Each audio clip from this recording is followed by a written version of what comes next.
Martín Mena. ¿Querés ser detective del DGI? Entrá a la página web. Vas a poder ser un gran investigador.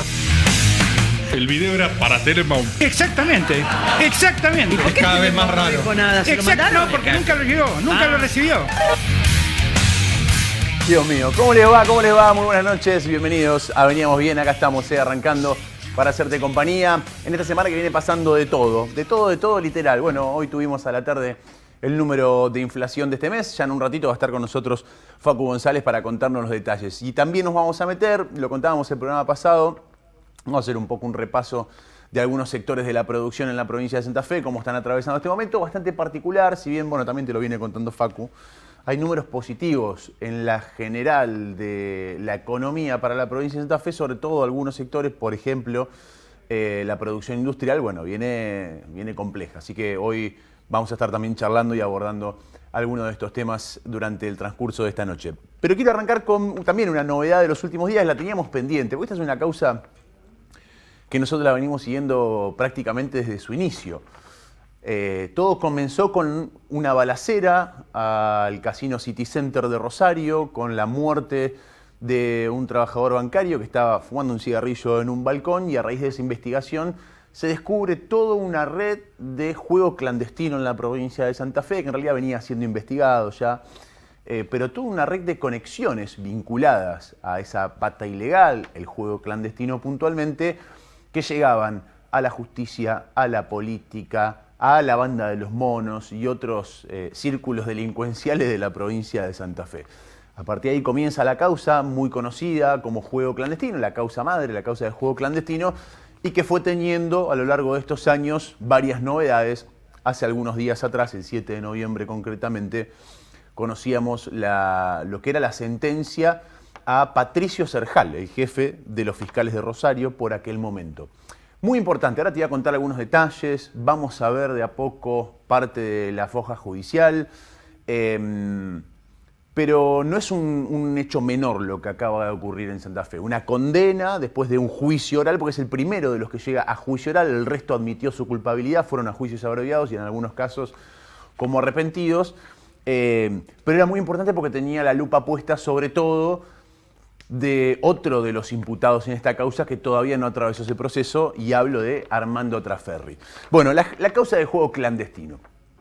Insisto, es una causa que comienza hace ya varios años con una balacera y que a lo largo de los años se empezó a probar, y nosotros lo hemos ido contando con el correr de este tiempo, cómo funcionaba toda una organización paralela a aquella balacera, porque en realidad tenía que ver con un hecho delictivo, un hecho puntual, la balacera del City Center de Rosario, pero a raíz de los teléfonos y de Cachete Díaz, que fue quien ejecutó esa balacera, se empieza a tirar de los hilos y se empieza a construir algo muchísimo más grande.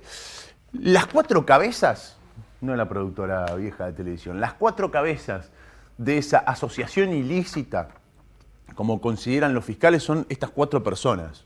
Acá vemos a Leonardo Peiti, el zar del juego clandestino, vemos a Gustavo Ponce Assad, fiscal de Rosario, vemos a Patricio Cerjal cuando sonreía, hace mucho no sonríe, el ex jefe de los fiscales de Rosario, y vemos al senador Armando Traferri, el senador por el departamento de San Lorenzo, que no es cualquier senador, es un senador con muchísimo poder político de construcción, no solamente en el peronismo, por ejemplo, fue el que armó las listas para las últimas elecciones, sino también durante los gobiernos de lo que se conoció como Frente Progresista Cívico y Social, durante los gobiernos con gobernadores socialistas, el articulador de negociaciones entre el socialismo con el radicalismo y el Frente Progresista y un sector del peronismo que en ese momento copaba la Cámara de Senadores, digo en ese momento porque hoy ya esos equilibrios que existían en aquel momento se quebraron y terminaron con varias bancas de senadores que en aquel momento ocupaba el peronismo y que hoy no las ocupa más. Pero este señor era el articulador, es un gran armador político, rosquero político, más allá de ser senador por el departamento de San Lorenzo en la provincia de Santa Fe, y que además ha tenido un nivel de construcción en el sur de la provincia de Santa Fe, en toda la provincia, pero sobre todo en San Lorenzo y en el sur, de, por ejemplo, poner jefes policiales, sacar jefes policiales, de negociar el famoso Fondo de Fortalecimiento Institucional, ese que te contamos la semana pasada, que te dimos detalles del presupuesto 2025, por el cual los senadores, por ejemplo, tienen 40 millones de pesos por mes para repartir en subsidios, solamente para repartir en subsidios, y que tiene un presupuesto de casi 20.000, 18.000 millones de pesos anuales para subsidios de diputados y senadores. Bueno, el gran artífice de eso fue Trasferri, el gran negociador de la implementación del Fondo de Fortalecimiento Institucional mientras gobernaba Bonfatti, fue el senador Armando Trasferri. Para que tengamos una idea del alcance de poder de un simple senador, que por supuesto no es un simple senador, pero que sin lugar a dudas uno dice, bueno, che, es un senador, representa un departamento, hace leyes. No, no, no, es mucho más que eso, es mucho más que eso. Pero por eso es importante esta causa. De las 4 cabezas, el primero en ser condenado y declarado culpable fue Leonardo Peiti, el zar del juego clandestino. El tipo que se cansó, y que también te contamos en muchas oportunidades, que se cansó de que lo exprimieran, de que le pidieran guita por todos lados. Lo que estaba intentando hacer Leonardo Peiti, no solamente operando los garitos clandestinos en Santa Fe, sino que además estaba intentando hacer un lobby político para tener la explotación del juego online, o sea, un negocio legal. Se cansó de que le pidan plata a los fiscales, se cansó de que le pidan plata a los monos para no balearlo, se cansó de que le pida plata a la política, se cansó de que lo expriman al tipo. Y termina, ya había varias investigaciones en curso adelante, termina medio apretado por la justicia y termina cantando todo. La típica, bueno, si caigo yo, caigan todos. Y ahí empieza a cantar. Se llega a un juicio abreviado, se lo admite como imputado colaborador, aporta muchísimo material a la causa que permite construir mucho más que simplemente el rol o la responsabilidad de un organizador del juego clandestino, sino cuál era la cobertura que el Estado le daba a este delincuente. Y termina a través de un juicio abreviado con una sentencia de culpabilidad. El otro en caer, el primero en caer, fue uno de los fiscales, Ponce Assad. Era la mano derecha del jefe de los fiscales, Patricio Zerjal. Al fiscal se le allana el domicilio. ¿Por qué? Porque era el valijero, era el que llevaba la plata y el que terminaba siendo el nexo entre el juego clandestino y el resto de la estructura para brindarle protección judicial. Cuando la justicia lo apretó un poquito, Ponce Assad también cantó. También dijo, bueno, estoy hasta las manos, ya está. No tengo forma de zafarla. Quiero ser arrepentido, les voy a dar toda la información que me pidan. Así sucedió, esa información se valoró, hubo información muy sensible y muy importante para llegar al resto de las condenas. Se lo admitió como imputado colaborador, sin embargo se lo condena. También condenado por ser la cabeza de una asociación ilícita dedicada a dar protección al juego clandestino, pero también a recaudar, porque todo eso es a cambio de guita. Y el señor Zerjal no admitió la culpabilidad, no se declaró como arrepentido en esta causa. Entonces atravesó todo el proceso y termina yendo a un juicio. Ese juicio, y la novedad que tenemos desde la semana pasada, llega a un veredicto de culpabilidad y una condena a 9 años de prisión por formar parte de esta organización ilícita. Además de Zerjal, que no está acá, estas son las 4 cabezas, además de Zerjal, también en ese mismo juicio se condenó a Néstor Ugolini, un empleado judicial del Ministerio Público de la Acusación, que si lo tenemos que situar en esta figura, estaba más o menos por acá abajo, que era el hombre que le respondía a estos dos, sobre todo a la hora de obtener algún tipo de información para blindar al señor del juego clandestino, al zar del juego clandestino. Y después está la pata política, que los fiscales en su investigación, que ahora vamos a ver parte, lo marcan como, bueno, el hombre más importante, el jefe, ¿sí? Este señor no solamente no es culpable como el resto, sino que apenas fue imputado hace un año, en octubre del año pasado. Estuvimos ahí en las audiencias en Rosario cubriéndolo para Veo. Apenas pudo ser imputado porque al ser senador por la provincia de Santa Fe, tuvo fueros todo este tiempo. Entonces cuando los fiscales lo llamaban para imputarlo, el tipo no iba y decía yo no voy. Y se terminó la discusión. Esos fueros cambiaron. Hoy se puede imputar a un legislador de la provincia de Santa Fe, siguen teniendo una inmunidad de detención, pero no así una inmunidad de investigación. Es decir, la causa puede avanzar, se lo puede imputar, se pueden hacer las investigaciones, se le puede tomar declaración como cualquier otro, pero si llega una condena y esa condena queda firme y es de prisión, como es el caso de Zerjal, todavía no está firme de todas formas, pero son 9 años de prisión, bueno, ahí recién se tiene que pedir autorización al Senado para que le quiten los fueros y recién ahí poder detenerlo. Pero se demoró muchísimo, más de 4 años su imputación, porque era senador, ni más ni menos que eso. Trasferri había dicho en su momento, voy a presentarme cuando saquen a los fiscales, o sea, la parte investigativa. Eso sucedió, los fiscales fueron apartados de la causa, siguieron otros fiscales y recién ahí Trasferri puede ser imputado. Pero ¿por qué esta causa era tan importante? Y ahora vamos a pasar un poco a describir cómo los fiscales construyeron la causa en general y cómo funcionaba esta, a modo de resumen, porque lo hemos explicado un montón de veces. Era importante porque fueron cayendo las piezas de dominó, seguía Serjal, que fue a juicio oral, y porque por primera vez en un juicio oral se demuestra que la investigación, que la construcción de la investigación, de cómo funcionaba, de cuáles eran los roles, de la carga probatoria, de cuándo se encontraban, de los impactos de antenas celulares, de fotos, de un montón de cuestiones que estaban dentro de la causa, fue sustentable para llegar a una condena. Es decir, todo lo que ahora vamos a ver en continuación a manera de resumen, fue considerado por la justicia como válido, como cierto, como que ocurrió. No solamente considerado, sino probado. Por ende, el destino del senador Trasferri, si es distinto a estos tres, es un escándalo sin precedentes. Pero es muy probable que sea el mismo. La estrategia defensiva de Serjal, al igual que lo es la de Trasferri, era intentar tumbar la investigación, no decir mi defendido es inocente, sino decir, bueno, tumbemos. ¿Cómo la tumbamos? Desacreditando pruebas, diciendo que en realidad algunos testimonios fueron armados y que los fiscales armaron la causa en conjunto con otro sector de la política, que en ese momento era el Ministerio de Seguridad, comandado por Marcelo Saín, que se apretó a algunos testigos, que estos se declararon como arrepentidos con letra de los fiscales que le escribieron todo, que hubo todo detrás, una maniobra de una causa inventada y armada políticamente para hacerlo caer a Trasferri. Esa es la estrategia defensiva de Serjal, que claramente no funcionó, y es la misma estrategia que venía tomando Trasferri. El problema es que ya no funcionó desacreditar toda la investigación. Con lo cual, si somos gente con sentido común, deberíamos entender que el camino de Trasferri es el mismo que el de ellos.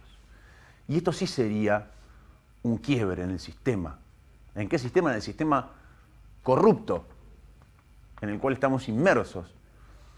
No son casos aislados. De hecho, si querés hacer un repaso rápido, 3 jueces federales de Santa Fe, hoy con la noticia lo comentábamos hace un rato, del juez Gastón Salmain, vinculado a varias causas, allanado y con pedido de prisión, el caso de Bailaque, también con varias causas, el caso que terminó zafando del juez federal Reinaldo Rodríguez, el caso del que era el jefe de la FIP, Baudaña, el caso de muchos empresarios del Círculo Rojo poderoso que estaban vinculados a distintas esferas del poder entre la justicia federal, el Estado mismo, etc. Acá tenemos los fiscales, pero todavía no hay políticos.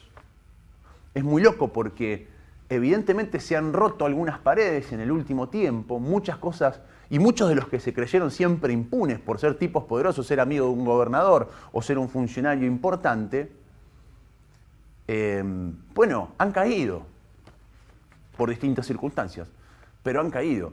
Hay muchas causas de corrupción que casi no había en Santa Fe, en los últimos años donde fiscales se animaron, donde fiscales avanzaron, donde además la verdad que la carga probatoria es tan grande que llega un momento que no se puede tapar el sol con las manos, que el castillo de naipes se empieza a derrumbar por su propio peso. Pero todos son funcionarios judiciales o funcionarios políticos de nombramientos, el caso de Baudaña en la FIP, etc. No hay políticos.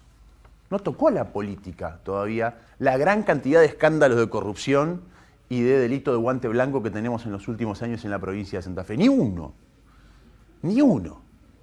Entonces hay un sector, evidentemente, que sigue blindado, que es el de la política. Entonces, el caso Trasferri rompería con eso, porque además no es cualquier político, por todo esto que te expliqué al principio. Es un peso pesado de la política. Entonces estamos a nada de que cruja todo este sistema. Realmente a nada. Y esto sí sería un antecedente inédito en Santa Fe. la política también es parte del sistema de corrupción, que a nadie le queda ninguna duda de esto. ¿O solo creemos que los corruptos son los narcotraficantes que caen, como Brian, el señor de los cielos argentino, que también fue noticia hace poco por mover cocaína en avionetas y que venía siendo buscado en una causa hace mucho tiempo? ¿O solo creemos que son los policías corruptos o los jefes policiales que hacen algunas maniobras con los patrulleros o que dan protección a los narcos, forman parte de la organización de las bandas narcocriminales? ¿O solo creemos que son los tipos que organizan el juego clandestino y se mueven por esas turbias aguas del delito en la provincia de Santa Fe? ¿O solo creemos que en realidad son los fiscales y los jueces y parte del sistema judicial que tiene curros con todos estos y que le dan protección? ¿O solo creemos que son los jueces federales que aprietan empresarios, como el caso de Bailaque, en conjunto con el ex titular de la FIP, o como el caso de Salmain, que para permitirle a una empresa comprar 10 millones de dólares cuando había cepo en la Argentina y ponerlos en el mercado blue para ganar 2 millones de dólares de un solo saque, se quedó con 100.000 dólares o con el 15% de toda la operatoria? Si vamos a cortar el hilo por ahí, nos está faltando una pata, y esa pata es la pata política. Esa es la pata política. Nada de todo esto puede ocurrir sin que la política por lo menos lo sepa. Y no digo formar parte, porque hasta ahora no hay prueba judicial de eso, por lo menos con una sentencia firme. Entonces, por eso, esta es una causa emblemática en Santa Fe que venimos siguiendo desde el día 1. Porque puede terminar con, como le llaman, un game changer, algo que rompe las reglas del juego conocidos hasta ahora. Y es que la política también participa de hechos de corrupción y que también a la política le puede caer el peso de la ley. Por lo menos esa es la gran expectativa, añoranza que todos tenemos, que también caigan estos tipos, que no estén los penales llenos de perejiles o de causas menores, que los de guante blanco también paguen. Por eso, insisto, esta es una causa súper importante. Pero además, vamos a empezar a ver ahora algunos archivos de lo que fue parte de los alegatos de apertura de esta última audiencia en la cual se llega a la condena y la explicación de los fiscales de cómo construyeron esa causa. Además, es importante porque la justicia consideró que esto es verdad. Entonces, me falta la cuarta cabeza, que todavía no se elevó a juicio oral, pero que uno supone que el camino lógico es el mismo. ¿Qué dicen los fiscales? Y vamos a repasar algunas partes. Bueno, dice que los imputados, Patricio Cerjal y Nelson Ugolini, los dos condenados ahora, Ugolini a 5 años, Cerjal a 9 años, formaron parte de una asociación ilícita junto con otros individuos, entre ellos Armando Traferri, Gustavo Ponce Assad, el que recién te mostraba, Leonardo Peiti, el zar del juego clandestino, que tenía como objetivo principal usufructuar dinero ilícito proveniente de la recaudación de las casas de juego de azar y obtener además la concesión del juego online en la provincia de Santa Fe a través del sistema BLT, asegurando la impunidad de esta actividad de la justicia penal. Bien, o sea, entendemos la figura, o sea, estas personas forman parte de una asociación ilícita con este fin. Vamos a seguir compartiendo parte de cómo los fiscales expusieron su caso. Se trató de una organización que contaba con diferentes miembros que cumplían roles específicos y determinados que iban desde la gestión del juego de azar, su recaudación, Peiti, la recaudación a nivel político, Paulichenko y Traferri, acá aparece otro nombre, Paulichenko hemos hablado mucho, ya fallecido, era la pata de la rosca política, era mano derecha de Traferri en la legislatura de la provincia, secretario legislativo de la legislatura de la provincia, y era el que levantaba el teléfono, hablaba con Peiti y le estaba intentando armar el lobby general para tener el juego online. Entonces, volvemos, la recaudación a nivel político a través de Paulichenko y Traferri, la gestión de la cobertura judicial, especialmente en el ámbito penal, a través de Ponce Assad, Cerjal y Ugolini, los 3 condenados, y personas que concentraron esfuerzos para disimular el origen de ese dinero y su destino. Por ejemplo, Scataglini, ex diputado provincial de Santa Fe, Fernández Chemes, Larrauri, bueno, muy conocido, Enjamio, entre otros. Había algunos que terminaban generando una estructura para que ese dinero ilegal, bueno, no pareciera tan ilegal en términos generales. Vemos más. Lo que estás viendo es, insisto, es la transcripción del acta de la audiencia en Rosario, donde se termina por condena, donde se hace un resumen, hay un alegato de apertura y de cierre de las partes, exponiendo lo que se valida como prueba, por ejemplo, en la causa, y eso es lo que estamos repasando. Por otra parte, dicen más adelante los fiscales, los representantes del Ministerio Público de la acusación enumeraron los encuentros entre Peiti y Trasferri en esta etapa. Consideraron que del cúmulo de información aportada por los testigos, acá lo nombro, los testigos Fauda, por ejemplo, la geolocalización, el testigo Ponce, por el descargo del propio Serjal también, quedó demostrada la interacción activa entre Peiti, Ponce, Trasferri y Serjal. Fíjate esto, ¿no? Esto es lo que se validó para condenar. En todos los puntos está Trasferri.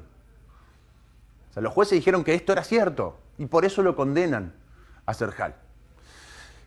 Acá, además, son 250 páginas esto, más allá de toda la foja judicial, que es muchísimo más amplia. Hay muchas pruebas que, insisto, te las hemos contado a lo largo de este tiempo, que no alcanza solamente con alguien que cante. O sea, eso hay que probarlo, sobre todo cuando sos un imputado colaborador. Lo que dicen los fiscales es que lo que iban diciendo los testigos lo iban corroborando con pruebas. Por ejemplo, una reunión en Ricardone, donde vive el senador Trasferri, entre Peiti y el propio Trasferri, porque por lo menos sus teléfonos se encontraron. Es decir, la antena de geolocalización a la misma hora, en el mismo lugar, ubicaba los dos teléfonos. Tanto el de Peiti, el zar del juego clandestino, a quien Trasferri dijo no conocer en una primera instancia, bueno, lo conocía bastante bien, y el teléfono de Trasferri estaban juntos. Por ejemplo, una llamada, cuando Ponce Assad dice, bueno, a mí es Trasferri el que me dice andá a verlo a Serjal, que es el de arriba, porque yo lo puse ahí, porque en realidad venía de la legislatura, toda la rosca para que sea fiscal regional, y me hace una llamada perdida para que me quede mi teléfono. Entonces, posteriormente se hace un pedido de los informes telefónicos y adivina que existió. Trasferri lo llama a Ponce Assad y la llamada dura 12 segundos. Todo esto fue constatado con carga probatoria. Insisto con esto, no alcanza con que alguien de Pico venga y diga, no, a mí Facundo González me pagó coima para hacer tal cosa. No, tiene que estar la carga probatoria. Y en esta parte los fiscales hacen un poco, dibujan el cuadro de cómo se va construyendo la unión entre lo que declaraban los testigos, lo que se conseguía como material probatorio para llegar a esta condena. Por ejemplo, dice, bueno, la geolocalización, entre otras cuestiones. Mira, vamos a ver algunas más, algunos fragmentos más. Este es interesante, porque acá está bien fácil de entender cómo funcionaba. La asociación ilícita tuvo 3 organizadores: el senador Armando Trasferri, Leonardo Peiti y Patricio Serjal. Las 3 cabezas. El resto de las personas antes nombradas participaban de la misma en carácter de integrantes conforme el rol que se le asignaba a cada uno de ellos. De las 4 cabezas que recién veíamos en imagen, Ponce Assad, como te decía, está más abajo. Las 3 cabezas en realidad, según dicen los fiscales en su investigación, fueron Peiti, Serjal, jefe de los fiscales de Rosario, y Armando Trasferri, el senador. El resto tenían, bueno, otros roles.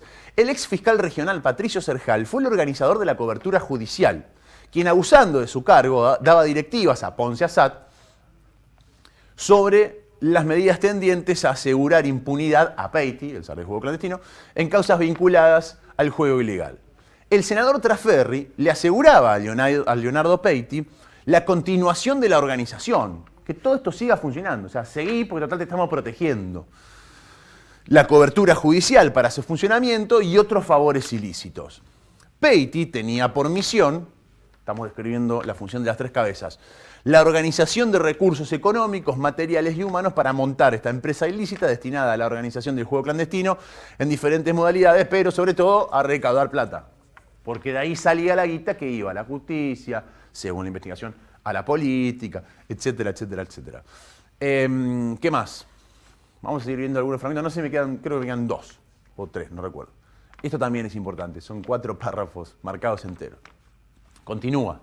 Así, para la Fiscalía, la asociación ilícita, cuyo segmento judicial se ventiló en el debate, formaba parte de una organización criminal de mayor envergadura, bajo el liderazgo de Armando Trasferri. Otra vez lo sitúan al senador Trasferri como el líder, el jefe, quien, si bien ha sido formalmente imputado como jefe, en la imputación de la cual te hablaba hoy de octubre del año pasado, no fue traído a juicio, porque todavía no llegó a juicio esa causa. No obstante, entendió que su rol era clave en la recaudación a nivel político y la consolidación de esta rama judicial que aquí se juzga, se remonta a abril de 2017. ¿Cuándo arranca todo esto? en 2017, cuando Trasferri se entrevistó con Patricio Serjal, recién asumido como fiscal regional, hacía 15 días que había asumido Serjal como fiscal regional, y le dejó su número de contacto telefónico a Gustavo Ponce Assad para que sirviera de contacto entre ambos, conforme lo demostró prueba objetiva. Esa prueba que te estoy hablando es la de la llamada perdida de 12 segundos. En dicho encuentro, según la declaración del propio Serjal, introducida en el debate, Trasferri le pidió, esto lo reconoce Serjal, o sea, Serjal acá, que hasta ahora decía ser inocente, reconoció que existió el pedido de Trasferri de protección a Peiti. Lo que no reconoce es que después lo hicieron efectivo. El propio Serjal, introducida en el debate, Trasferri le pidió que le diera una mano a los Peiti, alegando que eran gente amiga que colaboraba con la campaña política, La prueba que demuestra las diversas conductas que Serjal, Ponce Assad y Ugolini desplegaron en tal sentido permite inferir que dicho pedido fue cumplido y transmitido por Serjal hacia distintos estratos inferiores de la agrupación, concretamente a Ponce Assad y Ugolini.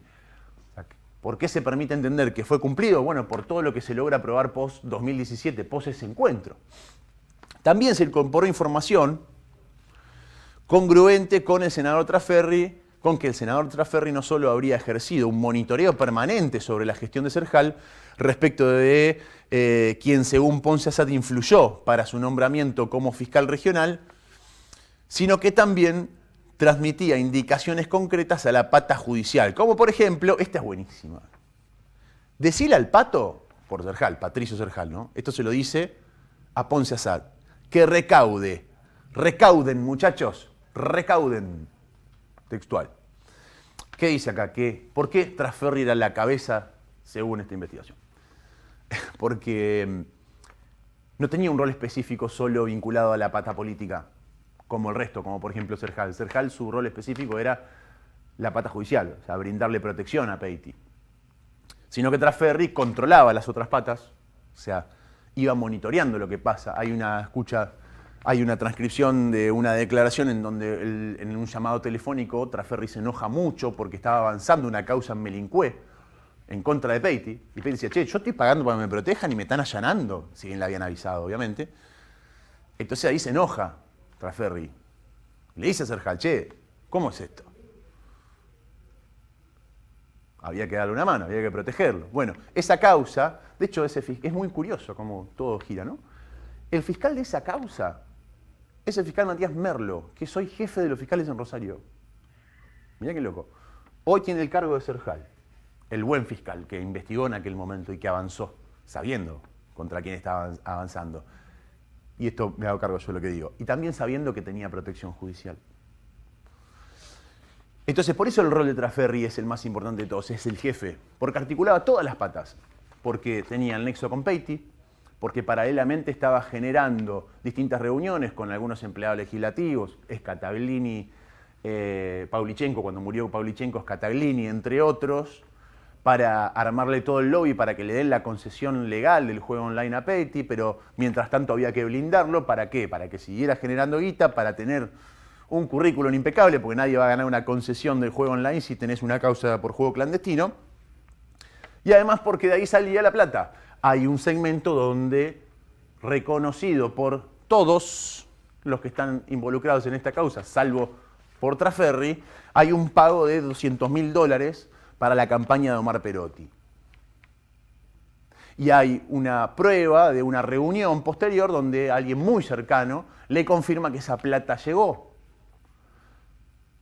Confirma que efectivamente esa plata llegó. ¿Qué dice Peiti? Yo esa plata se la di a Trasferri. No sé si le llegó a Perotti. Bueno, después hay una reunión que se confirma supuestamente que esa plata llegó para una campaña política. Entonces, en este marco, creo que no me queda ninguna de estas, ¿no? ¿Me queda una? Esta es la última, está bien, gracias. En este marco se fue desarrollando esta causa. ¿Y por qué? Vuelvo a lo mismo. ¿Por qué es tan importante? Porque es una causa... esta es la última, ahí está. Bueno, vamos con la última. La asociación ilícita se concibió así como una organización criminal de gran envergadura y complejidad, estructurada de dos vertientes interconectadas, la pata política y la pata judicial, que se retroalimentaban, bueno, lo que recién te explicaba. La pata política que se señaló, lideraba el senador Armando Traferri, junto al entorno de colaboradores, se encargaba de la recaudación política y del uso de su infraestructura para construir una red de cobertura. El rol fundamental de Traferri fue vincular a Peiti, el organizador del juego clandestino y responsable de la recaudación, con la pata judicial, o sea, unir los distintos eslabones. Esta es última organizada por Serjal, integrada por, bueno, como ya lo veníamos comentando. El acuerdo se consolidó mediante la filtración de información reservada sobre allanamientos e investigaciones. Esto que te estaba contando. ¿Por qué prueban, si estaba probado, inclusive reconocido por Serjal, que le pidieron que lo banque a Peiti? Porque a Peiti le llega el aviso de que lo iban a allanar. Y hay una filtración de la información. Entonces se comprueba el nexo, la reunión, el pedido y que después existió la protección judicial, más allá de todos los pedidos de guita, entre otras cuestiones. Y bueno, el entorpecimiento de la investigación, etcétera, etcétera, etcétera. Bueno, por eso es importante esta causa. Y por eso pone muy nerviosa la política en general, sobre todo a un senador de la provincia de Santa Fe, que es el senador Armando Traferri, porque la estrategia judicial que tenía pensada no le va a funcionar. Sí vivimos en un mundo más o menos coherente, porque acá puede pasar cualquier cosa. Acá puede pasar cualquier cosa. Pero que está a punto de crujir el sistema, está a punto de crujir el sistema.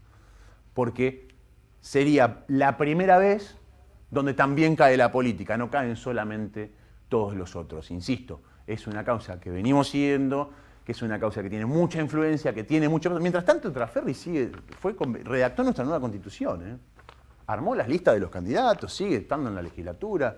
Acá no pasó nada, porque cuando se le pidió el desafuero de Traferri al resto de los senadores, todos dijeron que no, menos 4.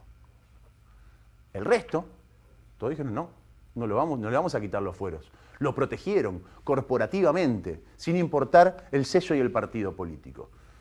Cuando cruje el sistema, vamos a ver si es un crujido finito, chiquitito, o si realmente se puede desmoronar alguna estructura importante. Lo que sí es cierto es que, como pasó ayer en Santa Fe y en la zona, se ven las nubes negras en el horizonte. Por lo menos así lo ve el senador Traferri. Buenas noches, esto veníamos bien, ¿te perdiste de algo? Te lo mostramos acá, mirá.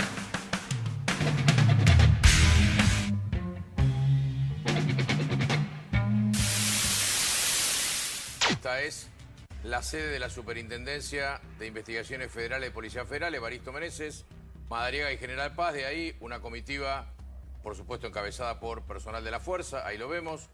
El traslado está hace unos instantes, ordenado después de la extradición otorgada por la Corte Suprema de Justicia, camino al aeropuerto Ministro Pistarini, a Ezeiza. De ahí un vuelo de línea camino a Texas, junto con todos los elementos secuestrados. Recordemos que Fred Machado fue detenido en el año 2021 en Neuquén, a requerimiento justamente de la justicia norteamericana. El juez Gustavo Villanueva concedió la extradición después de una serie de planteos típicos de estas cuestiones desde el punto de vista técnico-procesal. La Corte habilitó, así que ahí lo vemos. En un rato seguramente lo vamos a estar viendo llegar a Ezeiza y a partir de ahí embarcar en el vuelo con los Marshalls, con el personal de seguridad estadounidense.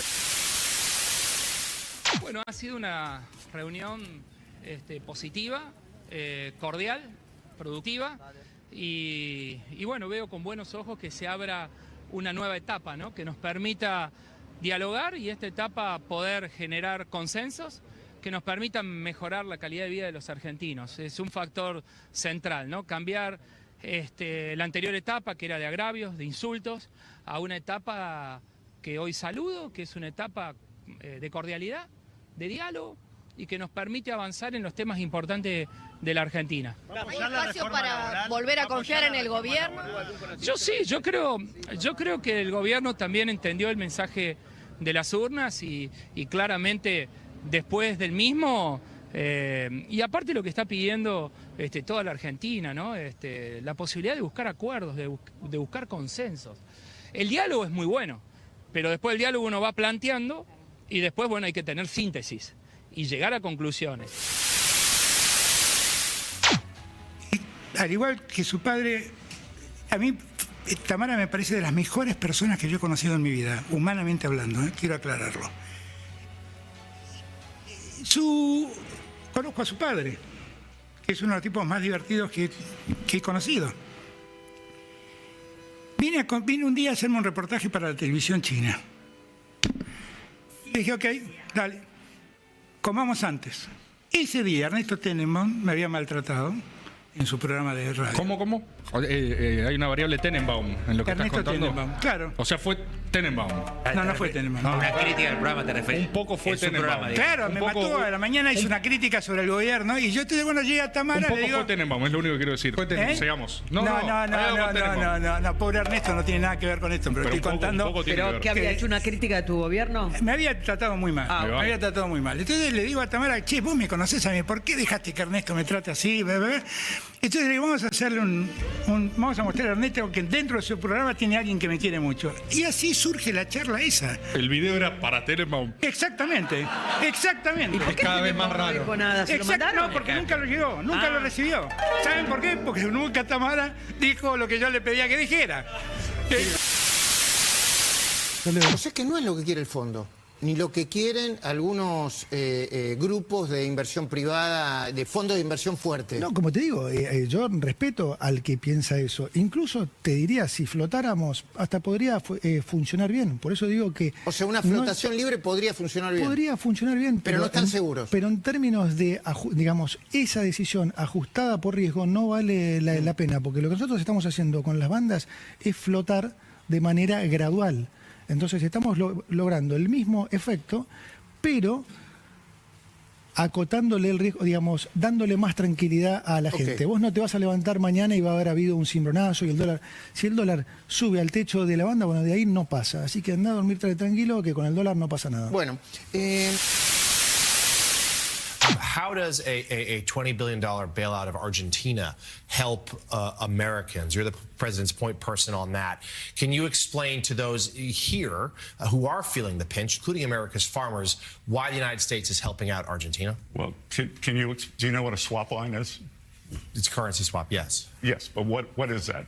You're the Treasury Secretary. Yes, but why would you call it a bailout? That is how... In most bailouts, you don't make money. The U.S. government made money. We used our financial balance sheet to stabilize the government.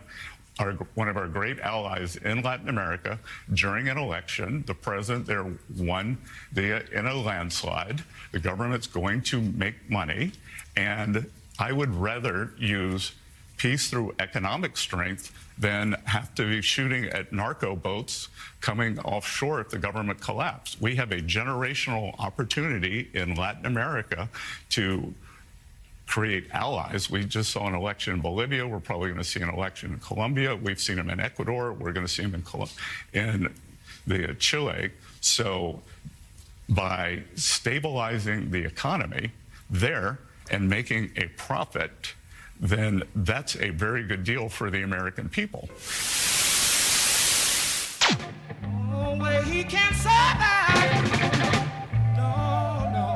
Bueno, lo anunciamos el programa pasado, hacemos un poco una recorrida por los distintos sectores de esta economía tan particular y cambiante que tenemos en la República Argentina. Vamos a hablar un poco del sector industrial, es muy amplio el sector industrial así como título. Vamos a intentar por lo menos poner el foco a 2 o 3 cuestiones. Está con nosotros para hacerlo Marcelo Cusniers, él es integrante de la mesa directiva de la Unión Industrial. Bienvenido, Marcelo, gracias por venir. Gracias a vos como siempre por invitarme. No, por favor, un gusto tenerte. Bueno, a ver, ¿en qué momento estamos? ¿Cómo está la cosa? Yo veo en general, uno lo repasamos siempre con Facu los números, para la economía en Santa Fe va más o menos bien, se marca un crecimiento, leve pero un crecimiento, una recuperación. Ahora, cuando hablamos de la Unión Industrial vemos preocupación, vemos algunos que empiezan a contar algunas situaciones que están complejizando este momento. ¿Cuál es el diagnóstico de ustedes en términos generales? Bueno, esto realmente lo que nosotros estamos viendo es una cuestión en el consumo. ¿Sí? El consumo está deprimido, las familias están con ciertos niveles de endeudamiento que no tenían hace mucho tiempo. Vos hablas con el sector bancario y bueno, las tasas estaban disparadas, recién ahora están recuperando un poco el nivel digamos, intermedio que tuvo en algún momento la Argentina. Nosotros esperamos que obviamente el crédito se reactive y que haya, digamos, un nivel que permita no la especulación financiera, sino la inversión. Hoy eso es muy difícil, y es muy difícil no solo en el rubro industrial, tiene que ver con el comercio, tiene que ver con la construcción y obviamente pega fuerte en la industria. Y después con lo que tiene que ver con los sectores industriales en particular, vemos una alta dispersión una gran disparidad en algunos sectores que le está yendo bien y otros que realmente la están pasando muy mal, sobre todo el textil, que tiene una competencia fuerte con el exterior, algo de juguetes también, que hay una competencia, han cerrado muchas fábricas de juguetes en la Argentina, entonces uno está mirando siempre la cuestión de la liberalización de las importaciones y eso evidentemente va a traer consecuencias en el empleo, en el corto y en el mediano plazo, sin dudas. Nosotros justamente tuvimos reunión de comisión directiva y vos escuchás en los distintos sectores distintas problemáticas, algunas que tienen que ver con esto que yo te digo, que es la falta de crédito, la falta de financiación, otro con la falta de consumo y también con las ventas deprimidas y la competencia externa que obviamente con la liberalización de las importaciones, con los courier y demás, se está complicando para algunos negocios de la provincia y de la Argentina también. En algunos rubros, a ver, me parece, uno puede intuir que se puede avecinar una situación compleja también para la industria automotriz. Están entrando los chinos fuerte, lo hicieron en Brasil. Bueno, recién fuera de aire charlábamos del caso de BYD, que son esos autos chiquititos eléctricos que la están rompiendo en China y que desembarcaron en Brasil. Y también hicieron la famosa, patearon el mercadito, digamos, y eso empieza a llegar también a Argentina, con lo cual uno supone que, bueno, a un corto, mediano plazo también va a tener un impacto eso en la industria automotriz argentina, ¿no? Seguramente, y también la cuestión del tipo de cambio que se charla tanto, ¿no? Que si el tipo de cambio está atrasado, está muy valorizado el peso, digamos, a ver, vos te das cuenta, no sé, el que sabe viajar a Buenos Aires ve que el turismo internacional no está viniendo como venía hace un tiempo, o sea, ha cambiado totalmente la matriz. Hoy salimos nosotros, los dólares los tenemos nosotros, como decía la película esta argentina tan famosa, y bueno, la verdad que vemos que en ese rubro también es tan complicado el turismo nacional. Cuando uno ve, digamos, toda la matriz, ve que si bien estamos un poco más ordenados macroeconómicamente, siempre hubo que buscar alguna tabla de salvación. La última tabla de salvación obviamente fue antes de las elecciones el tema de Estados Unidos, y creo que bueno, eso le da un empoderamiento al gobierno nacional, pero también, como decimos nosotros, ¿no? Creo que ya tiene que cambiar la motosierra por el bisturí. Claro. Entonces ir sector por sector, empezar a trabajar. En el sector industrial, bueno, nosotros la queja más importante es que se han cerrado secretarías, se cerró la CEPIME, se cerró la Secretaría de Industria, donde había una relación directa con el sector industrial, donde el sector industrial iba y podía mostrar lo que necesitaba, también lo que ofrecía. Bueno, hoy creo que lo que se está mirando es más lo macro, es la reforma laboral, la reforma tributaria, pero hay cuestiones sectoriales que hay que mirarlas muy con ese bisturí y hay que operar de una manera un poquito más inteligente, creemos nosotros. Marcelo, hoy no hay interlocución, o sea, digamos, desde el sector industrial y el gobierno nacional hay como una especie de desconexión, o por lo menos de planteos en materia estratégicos. Mira, te puedo dar el ejemplo de lo que nos pasa a nosotros en los biocombustibles. Nosotros hace 16 meses que, bueno, durante los primeros 6 meses del gobierno de Milei, teníamos un diálogo bastante fluido con el secretario de Energía de ese momento, que era Rodríguez Chirilo. En esa ida y vuelta habíamos logrado un buen feedback. El gobierno nacional cumplió la ley esos primeros 6 meses. Ahora, se fue Rodríguez Chirilo y automáticamente el sector de los biocombustibles en general de la Argentina perdió interlocutor, no teníamos a nadie con quien hablar, a pesar de que el cargo de Secretaría de Energía se cubrió enseguida. Algo que es un rubro muy regulado. O sea, regulado. Que necesita resoluciones permanentemente. O sea, es necesario esa situación, porque no es una actividad comercial que tal vez ya las reglas de juego son otras, no te enterás de las cosas por el boletín oficial. Hay mucha responsabilidad del ente de contralor que tiene que ejercer el poder de policía, no solo sobre las empresas proveedoras de biocombustibles, sino también sobre las petroleras, digamos, porque ahí también tiene que haber un control estatal importante. Bueno, ¿qué pasó? Nosotros perdimos ese diálogo, nos costó, te diré, casi 15 meses recuperar el diálogo. ¿Por qué? Porque del otro lado no había conocimiento del sector. Entonces nosotros, ¿qué hicimos como cámaras? Empezamos a hablar con los funcionarios del área, sobre todo con el subsecretario de Combustible Líquido y Gaseoso, que es el que le quedó a cargo el sector, porque no hay un director de biocombustible. Claro. En este corte, en este recortar presupuesto, se decidió que no haya un director sentado que sepa de los biocombustibles, entonces lo tiene que asumir una persona que viene de otro lado, de otro palo.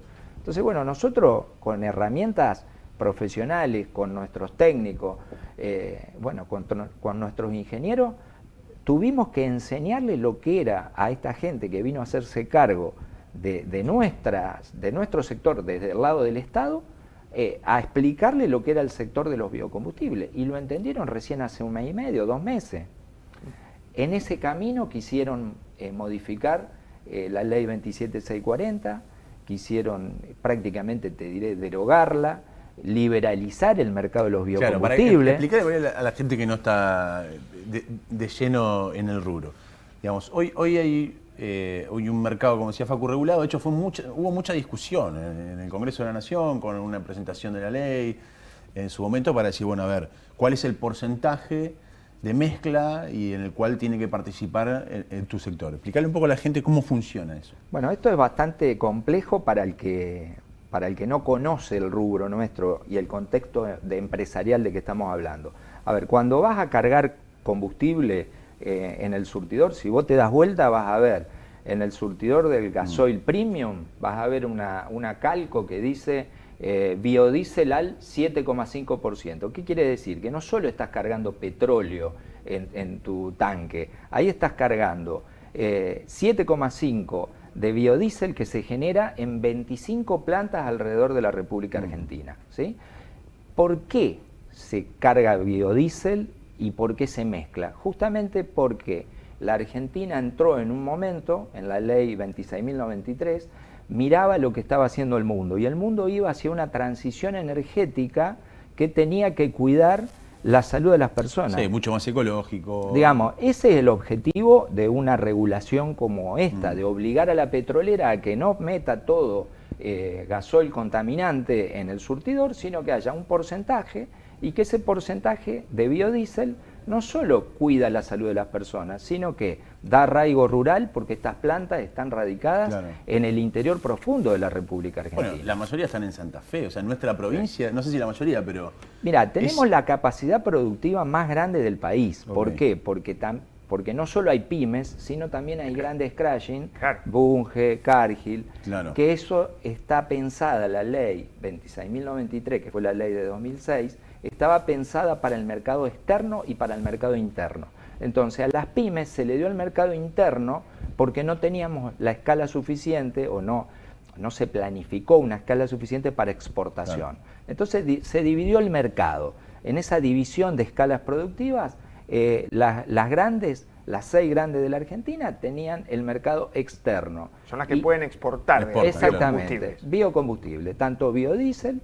De bioetanol no hay exportación, pero más de biodiesel. Entonces, ese fue el esquema de la ley, que fue una ley pionera. Pionera no solo para cuidar, como te dije, la salud de las personas, para cuidar el medio ambiente, la casa común, sino también para dar desarrollo a los pueblos de la ruralidad. Nosotros tenemos plantas, agrupamos a plantas que están en San Luis, en La Pampa, en Catriló, en toda la provincia de Buenos Aires. Y tenemos 6 pymes en la provincia de Santa Fe, 7 pymes. Entonces todo ese ecosistema, ¿sí?, de biodiesel, ahora después te voy a explicar rápidamente el bioetanol, había que darle algún tipo de contención, porque el gobierno de Milei, cuando llegó, quería liberalizar todo. Claro, eso es, arréglense, digamos. Arréglense a competir con esas 6 grandes. Pero además, ¿con qué vas a...? No solamente competís con las 6 grandes, digamos, si ellas también pueden entrar en el mercado interno, sino que además competís contra los monstruos de las petroleras, que te van a decir, y si yo no quiero mezclar, no quiero tu 7%. Justamente, ahí hay una explicación muy sencilla. ¿Cómo le ganás? Y ustedes la van a entender. El gasoil importado, hoy se está importando a $700 la tonelada. ¿A cuánto te vende el gasoil en el surtidor? Claro. ¿Sí? La gran ventaja nuestra es que no solo damos arraigo rural, valor agregado a la cadena sojera, sino también que sustituimos importaciones de gasoil. Sí. Y ese sustituir importaciones es una ventaja para nosotros y es una desventaja. Es una ventaja para todos, ¿por qué? Porque ahorramos divisas.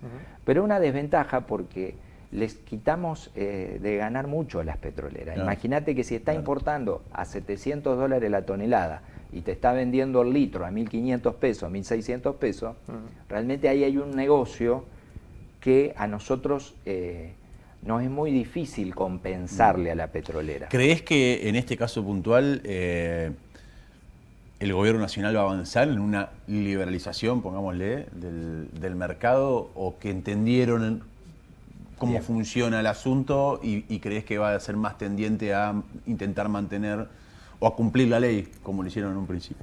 Mira, es una buena pregunta. Yo lo que te puedo decir es que la ley 27640, que es la ley vigente que se aprobó en 2001, en reemplazo de esa ley de avanzada que yo te digo que es la 26.093, ya está perimida. ¿Por qué? Porque las plantas llegamos a estar paradas en septiembre y en octubre porque la misma Secretaría de Energía tenía la potestad de poner el precio que quería por el tema de la ley de emergencia energética. Claro. Entonces, cuando la Secretaría de Energía, que está... Todos los funcionarios de la Secretaría de Energía son ex petróleo, claro, o PAE o YPF. Sí, sí. No es que hay sentado una persona defendiendo la industria nacional del biocombustible, no. O sea, todos los cargos, que es lo que nosotros también reclamamos, una persona que sepa del sector y que no digamos que no defienda. Y claro, porque digo, nosotros estamos como en dos tensiones. Claro. Por un lado tenemos a las principales aceiteras y productoras de biodiesel, que son las que nos proveen nuestro principal insumo, y por el otro lado tenemos nuestros principales clientes, que son las petroleras. Entonces, estamos como ahí entre dos tensiones. Claro, claro. Pero también somos 25 plantas distribuidas en la Argentina. Que siempre nos comentás cada vez que tenemos oportunidad, Marcelo, podría ser más, porque una cosa es el corte del 7,5, podría ser mucho más. Bueno, justamente. Y para responder la pregunta de él, porque esto es largo, digo, y a veces uno no quiere venir con la pálida o ser tedioso. Nosotros hoy lo que tenemos, el gobierno nacional entendió, recuperamos el diálogo. Entonces, vamos a ser positivos, recuperamos el diálogo. Eso creo que es muy bueno. Entendieron que si no cumplen la fórmula de precio, las plantas de biodiesel pierden dinero. Entendieron que el impacto en el surtidor de cualquier aumento, de cualquiera de los dos biocombustibles, pero del biodiesel menos todavía, impacta muy poquito en el surtidor. Pero sí también entendieron de que si el aumento, hay un aumento en el corte o en la mezcla, en eso que vos decís, nosotros podemos ir tranquilamente al 15%, al 20%, porque la capacidad productiva de la Argentina da. Ahora bien, yo no puedo compensarle todo a la petrolera, no le puedo dar el RIGI, no le puedo dar los subsidios que le estoy dando, y encima estoy penalizando una producción nacional como la del biodiesel, no aumentando el precio para que ellos sigan ganando dinero. Como que la cancha está inclinada. Exactamente. Entonces, yo creo que en ese proceso estamos hoy. Hay un proyecto de ley que está presentado en la Comisión de Energía y Minería, pronto ya a salir a despacho. Entonces, cuando esté el dictamen de comisión, que es una tarea que estamos trabajando todas las cámaras, y hoy te diré que las 3 cámaras del biodiesel PYME de la Argentina estamos de acuerdo en ese proyecto, estamos de acuerdo en impulsarlo. Creo que ahí es donde vamos a necesitar, obviamente, el compromiso de los legisladores de la provincia de Santa Fe, el compromiso de los legisladores de la región centro, nosotros el compromiso de todos los legisladores, por lo menos del Senado, de la provincia de Santa Fe ya lo tenemos, y de los principales diputados también lo tenemos. Entonces, digo, porque esto es, nosotros no tenemos que mirar el país como un enfrentamiento entre petróleo y bioeconomía. Creo que tenemos que mirarlo como una integralidad. Y este proyecto de la Liga Bioenergética, que lo hemos trabajado juntos, Viste como dice el dicho, cuando una ley no conforma a todos, quiere decir que es una buena ley. Claro. Porque, digo, no conformó ni a los petroleros, ni a los aceiteros, ni a las pymes. Entonces, es una ley que tiene un muy delicado equilibrio, que lo hemos logrado con mucho esfuerzo, porque todos hemos, digamos, dado algo a cambio, hemos dejado algo, pero creemos que es la mejor manera, como hizo Brasil, como hizo Estados Unidos, sobre todo Brasil con la ley de combustibles del futuro. Creo que ese es el camino, ese es el camino que necesitamos como sector, ¿no? La última muy corta, porque es una noticia que conocimos ahora que generó bastante revuelo y quiero consultarte al detalle. Un empresario santafesino de una empresa muy conocida de Santa Fe se armó un galpón traído de China.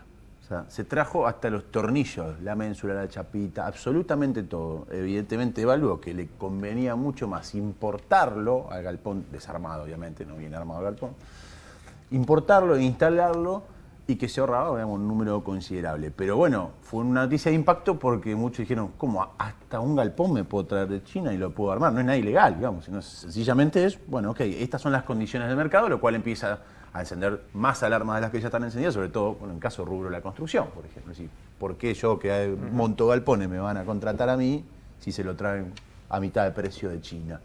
Bueno, contame acerca de ese episodio y cómo fue. Es cierto, ¿no es cierto? Sí, es cierto. Te lo cuento, digamos, con una reflexión que creo que tenemos que hacer todos. Cuando yo te dije hay que dejar la motosierra y empezar con el bisturí, tiene que ver con estas decisiones, digamos, de política macro que terminan afectando a la industrialización de un país. El empresario argentino, el empresario en general es un emprendedor. Y ese emprendedor es un buscador de oportunidades. Yo creo que, digo, si el empresario que tomó esa decisión, que encima es amigo, la tomó es porque cree que es lo mejor para su empresa y para cuidar su capital. Lógico. No solo su capital de trabajo, sino su capital humano. Y para producir más, seguramente. Y esto se hace para producir más. Digamos, yo no le tengo miedo, así como hay mucha gente que compra en Jay o en China, que trae ropa o que trae ropa para vender. Digo, me parece que no tiene que ver, digamos, con una cuestión ideológica esto. El empresario, te repito, es un emprendedor nato. Si no toma decisiones, su capital está en riesgo. No solo su capital financiero, su capital, digamos, de trabajo, sus recursos humanos. A mí me consta que esta persona da trabajo. Da trabajo. Una empresa entonces, muy reconocida. Obvio. Lo único malo que es de Unión, pero bueno. A ver, lo que te quiero decir es esto. Creo que hay que aprovechar las oportunidades como empresario. Obviamente son las reglas del juego. ¿Estamos todos de acuerdo en las reglas del juego que está imponiendo el gobierno nacional? Yo creo que no. Pero bueno, dejar pasar las oportunidades tampoco creo que sea una buena idea, ¿no? Más con esta crisis. La última, muy corta, la provincia. ¿Qué papel juega en todo esto? Porque en lo discursivo, sobre todo en las últimas elecciones, el gobernador, digamos, en conjunto con Provincias Unidas, decían, somos nosotros los que representamos al sector industrial, al sector productivo, etcétera. Cuando vamos a los papeles, ¿qué pasa? Es una buena pregunta. Mirá, como te dije, sectorialmente uno puede llegar a tener algún tipo de respuesta, pero se tiene que ir moviendo con el gobierno nacional. Nosotros hemos tenido mucho acompañamiento de la provincia al principio. Hoy vemos como que necesitamos algún empujoncito más de la provincia en el sentido de algunas cuestiones muy puntuales. Siempre tenemos diálogo, eso hay que reconocerlo.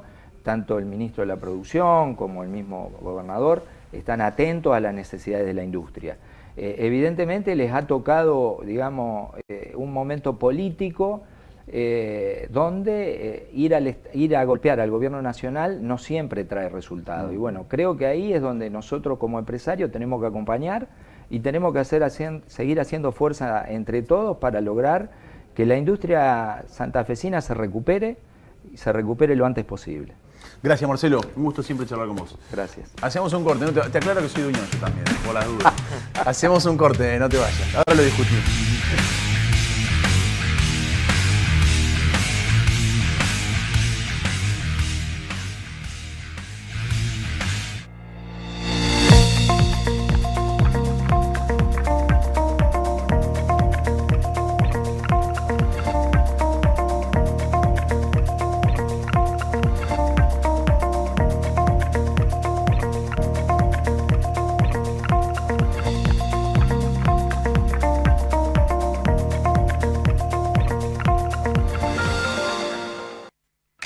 En Citroën queremos que hagas el mejor negocio. Tené tu C3 e-Cross 0 km en cuota número 2, con solo el 35% y cuotas desde 260.000 pesos. Y si querés ir más allá, te ofrecemos el cambio de modelo a la nueva versión XTR con todo el equipamiento renovado. Quédate en Nation y haz realidad tu nuevo C3 e-Cross 0 km. Somos el plan de salud que más eligen todos los santafesinos, porque te garantizamos una cobertura de calidad y sin cortes. Grupo familiar 4 personas, 191.000 pesos. Individual, 59.000 pesos. Plan de salud del Sanatorio Santa Fe. Asociate ingresando a nuestra web, sanatoriosantafe.com. En Leofilm acompañamos a tu negocio con todo lo que necesitas. Embalajes prácticos y resistentes. Descartables de calidad. Productos de limpieza institucional. Packagings personalizados que hacen única tu marca. Somos distribuidores oficiales de Elite, garantía de confianza y excelencia. Y lo mejor, podés revender nuestros productos en tu negocio y potenciar tus ventas. Leofilm, un mundo de soluciones para tu empresa. Cuando el agua pasa, hay vida. Hay relax, hay progreso. Hidroplast, redes e instalaciones domiciliarias e industriales, sistemas de riego, bombas y artículos para piscinas. Si es agua, pasa por Hidroplast. Francia 3020, Blas Parera 6498.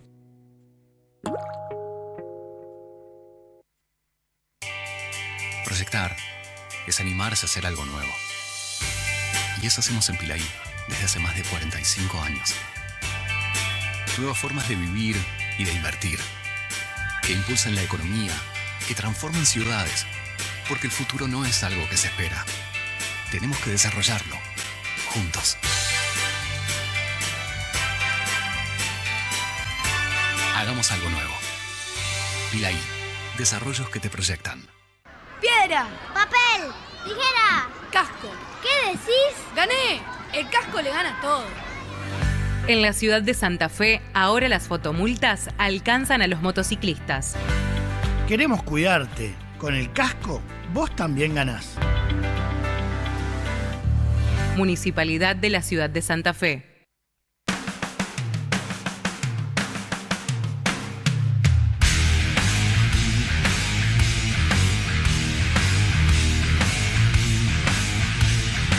Nos vamos a meter en los números de la semana y ni más ni menos que venir con el número calentito, salido del horno y a la tarde de inflación, Facu, querido. Exactamente, esta tarde se conoció el dato de inflación del mes de octubre, un dato que tal vez tiene una particularidad. La economía llegaba muy tensionada camino a las elecciones. Otra vez va a ser la historia seguramente a futuro, una vez con el resultado opuesto, si es que baja la espuma en materia de algunas variables que entraron con mucho ruido estos últimos meses.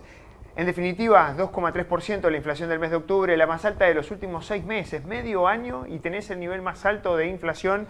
Mirá qué pasó, le ponemos números a la jornada de hoy, se conocieron esta tarde, 2,3% la inflación mensual con respecto al mes de septiembre, que había dado también por arriba del 2%, por primera vez en muchos meses.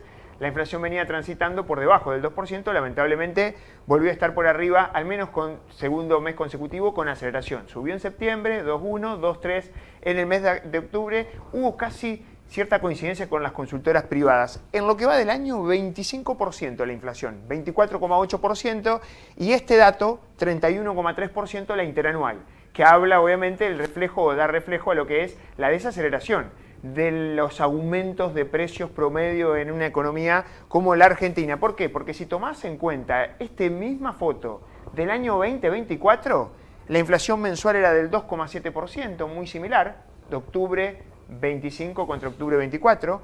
Ya la inflación acumulada en los primeros 10 meses actualmente llegó a casi 25%, 24,8%, y la inflación en 10 meses del año pasado superaba el 100%, 107%, y la interanual llegaba a casi 195% de inflación. Obviamente que es distinta la dinámica de los precios. A futuro hay una mejoría y está la proyección de que este año termine con un escenario al menos cercano al 30%. Veremos si eso termina sucediendo. Falta, por supuesto, que se define el mes de noviembre y a partir de diciembre, que estacionalmente es alto en materia de aumento de precios, principalmente por algunos rubros estacionales que hacen lo suyo. Mira, pasamos rápidamente a las siguientes placas y vemos y entendemos qué informó el INDEC el día de hoy. Bienes 2,3% y los servicios, no fue sorpresa, fue lo que más subió. 2,5%, por eso el nivel general es un 2,3%. La inflación núcleo también, 2,2%, no tenés un 1, ninguno arranca con 1, con lo cual hubo un tirón de precios mucho mayor que en los meses anteriores. Pasamos rápidamente a la siguiente y vamos a ir viendo qué pasó con respecto a cada uno de los rubros. Movemos, fíjate, rubros, dijimos, los servicios, 3,5% transporte, 2,8% electricidad, gas, el mantenimiento del hogar, 2,8%, una línea de 2,4% en bienes y servicios básicos, prendas de vestir y calzado y bebidas alcohólicas, 2,4%, alimentos y bebidas, 2,3%, por eso el índice muy similar al dato de inflación. Alimentos se viene moviendo casi calcado al dato promedio de precios, 25% en los primeros 10 meses y casi 30% en el último año. No tenés índices que hayan ido hacia abajo como en otros meses. En el mes de septiembre y en los meses anteriores tuviste algunos indicadores como por ejemplo prendas de vestir y calzado que esta vez subió. Es como que se tomó revancha. Te tiraba el promedio para abajo. Sí, te tiraba el promedio para abajo. Acá es como que se tomó revancha. Prendas de vestir y calzado, al menos en octubre fue uno de los rubros. Ahora, si no están vendiendo, digamos, sin embargo, aumenta... Sí, sí. ¿Qué tema ese? Bueno. Y es un desafío para el sector industrial, que recién escuchábamos a un referente en la provincia de Santa Fe, pero también para el sector comercial. Pasamos rápidamente a la siguiente. Creo que tiene que ver con respecto a cómo fue evolucionando la dinámica de los precios. Bueno, la de octubre fue la inflación más alta en los últimos 6 meses. Tuviste medio año por debajo del 2,3% que dio octubre. El dato más alto en este año termina siendo marzo, que fue 3,7%. ¿Por qué marzo? Porque acá hubo un tirón principalmente del tipo de cambio, del dólar, subió mucho. En abril también. ¿Pero qué sucedió en abril? En abril fue la salida del cepo. A partir de ahí, los precios tensionaron hacia la baja y se movieron a un ritmo de entre el 1 y el 2%. 2,3% la inflación. Y vamos a ver el último con respecto al dato de inflación que se conoció hoy, fresquito, que muestra la desaceleración. Como recién decíamos, hace un año atrás, en octubre, la barrita estaba cerca de casi 190%. En noviembre, hace un año atrás, 166% interanual acumulado. Y ahí se fue pinchando el dato de inflación hasta el 31,3%, que es tomar desde el mes de octubre del año 2024 hasta octubre de este 2025, 12 meses acumulados, hubo una mejora, al menos en la presión de los precios. Pero no nos quedemos solamente con esto, porque esta es una, si se quiere, noticia que hay que tratar de mejorar y volver rápidamente a niveles de inflación por debajo del 2% mensual. Probablemente en el mes de noviembre eso termine sucediendo. Habrá que ver después cómo juega el rol de cambios de expectativa post-elecciones, claro, que eso también te juega en la dinámica de la toma de decisiones de muchos sectores, que por supuesto tensionan en materia de precios y algunas variables que pueden lucir un poquito más acomodadas o un poco más estables, como el dólar, que también tiene mucha información para analizar. Pero mira lo que terminó sucediendo con datos que informó el INDEC y que no quiero que pasen desapercibidos. Se conoció de qué manera gastan los hogares en la Argentina y qué terminó sucediendo en los últimos años. Fíjate qué pasa con respecto a este indicador que mide el INDEC y que hizo una comparación de la estadística madre, que es la cuenta permanente de hogares, de cómo se defienden los hogares hasta el aumento del costo de vida y qué pasa al momento de no alcanzarles con su nivel de ingreso. ¿A qué utiliza o qué estrategia utilizan para tratar de sostener el costo de vida? Mirá rápidamente cómo está la estructura de hogares en la Argentina. ¿Cómo organizan su economía los hogares argentinos? Son datos oficiales, selección de estrategias del hogar con ingresos monetarios en porcentajes. Y es del total de aglomerados urbanos, o sea, una foto de la realidad económica argentina. En el primer semestre del 2025, en la primera mitad de este año, comparado con el segundo semestre del 2003, hace casi 20 años atrás. Por ejemplo, el 82% de los hogares tienen ingreso asegurado por su situación en materia laboral. Tiene salarios, cobra un salario.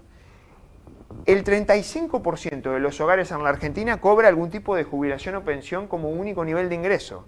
Y ojo con esto, fíjate cómo fue modificándose. Planes sociales, subsidios y ayudas de dinero, el 14,6%, casi 15% de los hogares, el único ingreso que tiene son, obviamente, planes sociales, transferencias directas por parte del Estado, ayudas sociales, porque no tienen o trabajo o, por supuesto, no cuentan con alguien dentro del grupo familiar que tenga una jubilación que le asegure al menos tener un ingreso justificado. ¿Cómo fue subiendo en los últimos 20 años? Hace 20 años atrás, en el 2003, era el 4,5%, menos del 5% de los hogares recibieron una transferencia directa, ahora casi 15%. Fíjate qué pasa cuando se van defendiendo. Pasamos a la siguiente placa, lo hacemos rapidito, así no hacemos... Mirá, gastar lo que tenían ahorrado. Gastar lo que tenían ahorrado pasaron del 20% en el 2003 a casi el 40%. Eso quiere decir que el 40% de los hogares en la Argentina hoy su estrategia para tratar de cubrir el costo de vida es, bueno, si tengo un ahorro, trato de gastarlo, utilizo los ahorros en tiempo de vacas flacas, agarro y me voy, si tengo la posibilidad de tener ahorro, pero el 40%, hace 20 años atrás era el 19%, hubo un deterioro acá de esta estrategia. Principalmente porque acá estamos hablando para lo mínimo indispensable de la vida, que es subsistir. No es que es la utilización de un ahorro para invertirlo en algo que después me termine generando otro ingreso a futuro. 34%. Pedir préstamos a bancos, financieras y otros organismos. El 14% de los hogares utiliza esa estrategia. Hace 20 años atrás el 3,4% solamente. Y comprar en cuotas, al fiado, con tarjeta de crédito o también libretas. El tema de endeudarte con la tarjeta de crédito fiado, bueno, el 51% de los hogares tiene un tipo de deuda de este estilo. Obviamente que hubo una transformación del sistema financiero estos últimos años en la Argentina, un proceso de bancarización muy fuerte, o también hubo una apertura en materia de crédito, porque acá estamos comparando 2003, hace 20 años atrás, contra el 2025, pero ojo con el deterioro en materia de las estrategias que hacen las familias en la Argentina para tratar de llegar a fin de mes. El 50% tiene una deuda. Casi 4 de cada 10 hogares está quemando ahorros, reservas que tenía para tratar de comprar lo mínimo indispensable. Y una cuestión importante, casi 1 de cada 10 hogares vende pertenencias propias, dice el informe del INDEC. Obviamente son datos oficiales, una foto que es muy interesante, pasó desapercibido, pero es importante saber qué está sucediendo. Por más que tuviste un nivel de inflación hacia la baja, todavía crítica la situación del poder de compra de la gran mayoría de los argentinos. ¿Y en dónde se traduce? En estos últimos dos que te traje el día de hoy, Juani. Hacemos siempre este tipo de placa cada vez que tenemos... Perdón, acá está el dato que te compara 2003 contra el 2025. Mira esto, planes sociales, subsidios y ayuda de dinero lo cobraban el 5% de los hogares. Actualmente casi el 15% de los hogares. Fíjense que no cambió. Por ejemplo, no cambió mucho alquileres. Familias que tienen un segundo inmueble y que tienen como estrategia el tema de poder gastar, bueno, hacerse de un segundo inmueble y cobran un alquiler. Es prácticamente el 3%, por una vivienda, un terreno, una oficina o de su propiedad. Hace 20 años atrás, 2 décadas atrás, 2,9% de los hogares argentinos recibían algún tipo de contraprestación por un inmueble. Hoy igual. Hoy igual. Bueno, habla también en las claras de lo que termina sucediendo para el mercado inmobiliario principalmente.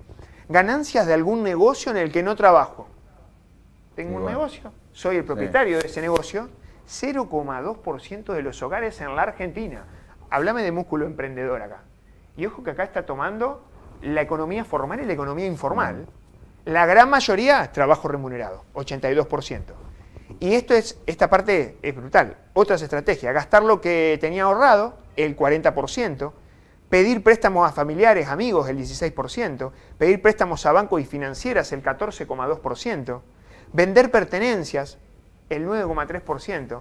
Bueno, una foto de lo que pasa con obviamente, las familias y las estrategias que tienen los hogares en la Argentina. Y esto tiene que ver también, pasamos ahora sí a la siguiente, con la percepción que hay con respecto a las clases sociales. Fíjate esto, percepción por un lado, contra la estructura real en materia social en la Argentina de acuerdo a la pirámide de ingresos. Clase baja, clase media y clase alta. Ya te adelanto, el 52% de la población en la Argentina, este lunes charlábamos en lado E, está dentro de la franja de clase baja. No alcanza a cubrir con sus necesidades, por su nivel de ingreso, los 2 millones de pesos de ingreso familiar necesarios. Tenés que sumar todo el ingreso familiar, 2 millones, que es la línea de canasta básicamente si tenés que alquilar. Fíjate esto. La clase alta se considera solamente cuando le preguntás, che, ¿qué clase te consideras vos? El 1% se considera solamente clase alta, pero en realidad es el 5%. Hay un desfasaje que hay un 80% que son clase alta y que se perciben clase baja.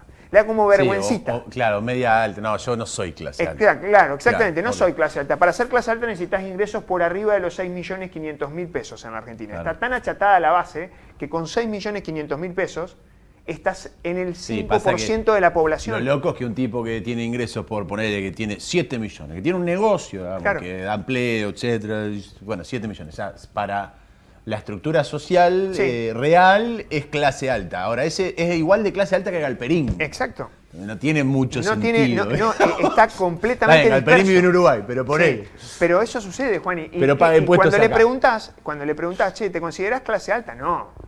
Yo soy clase media alta o clase media acomodada. Uno de los sectores que el se tipo fue que tiene extinguiendo ingreso de 6 millones y medio, o sea, es la misma clase que nazi. Claro, fíjense, clase media alta es el 7% de la Argentina, 3% solamente se considera. O sea que también hay casi 4 puntos porcentuales que no están, digamos, diagnosticándose en el verdadero lugar que son clase media alta. La clase media total, que va de 2 millones a 3 millones y medio. 14% de la Argentina, pero un 26% se considera clase media. Clase media, entre 2 millones y 3 millones y medio. ¿De acuerdo? Después vamos a ver la pirámide con ingresos, acá no están los ingresos, acá está esa falta de percepción que te hace sentirte clase alta, que es aspiracional en la Argentina.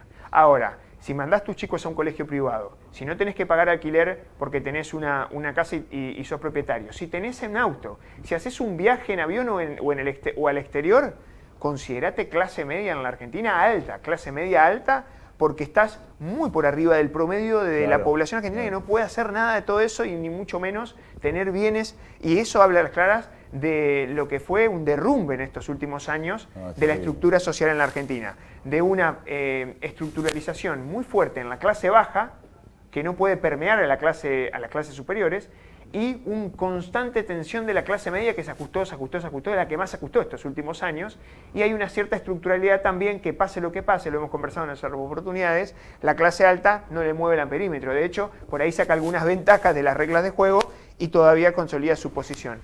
Bueno, esta situación empieza a suceder, y fíjate la clase baja, los que se consideran clase baja, un 34%, y en realidad son un 52%.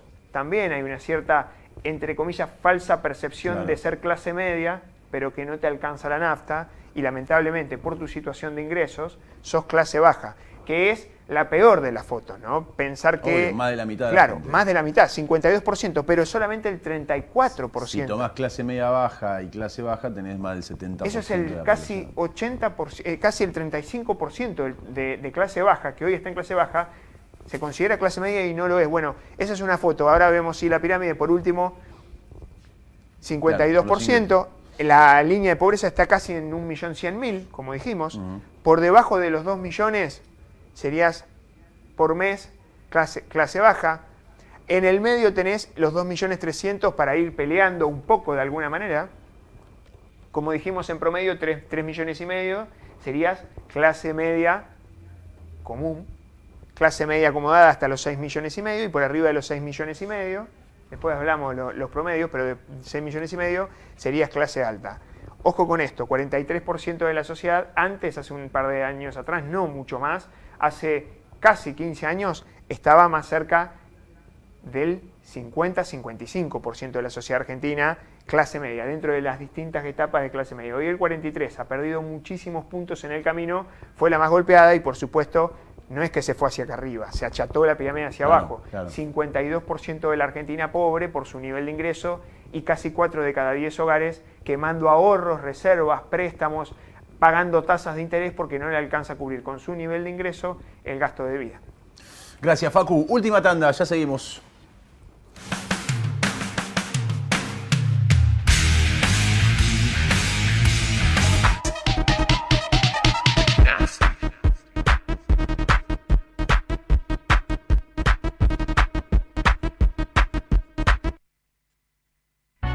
Seguro escuchaste de nosotros. Seguro escuchaste mucho de nosotros. Somos un río enorme y mucha costanera para caminar. Somos un mundo de sabores y muchos momentos para compartir. Somos cuna de campeones y mucha pasión por la celeste y blanca. Somos movimiento, creatividad y talento. mucho talento. Rosario es mucho más.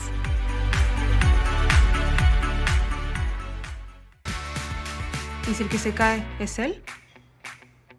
Para eso está Sancor Seguro. A veces no necesitas muchas respuestas. Necesitas una que sea segura. Sancor Seguros, el valor de dar respuesta. Radio Rivadavia llegó a Santa Fe, la radio que informa a toda la Argentina. Ahora en el 91.9 FM.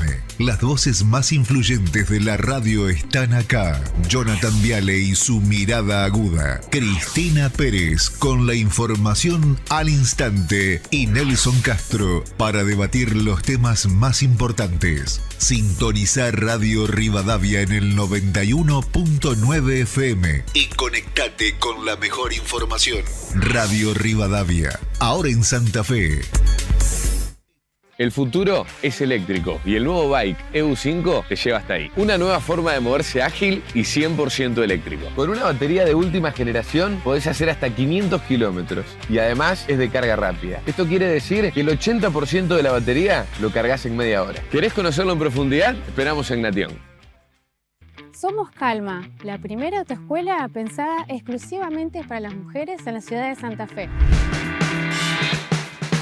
¿Alguna vez pensaste que ibas a aprender a manejar de la mano de instructores eficientes y profesionales dispuestas a acompañarte en tu aprendizaje a conciencia? Hacé como nuestras 150 alumnas del último semestre y que la calle no sea un obstáculo para tu movilidad. Búscanos en Instagram como Autoescuela Calma. ¡Te esperamos!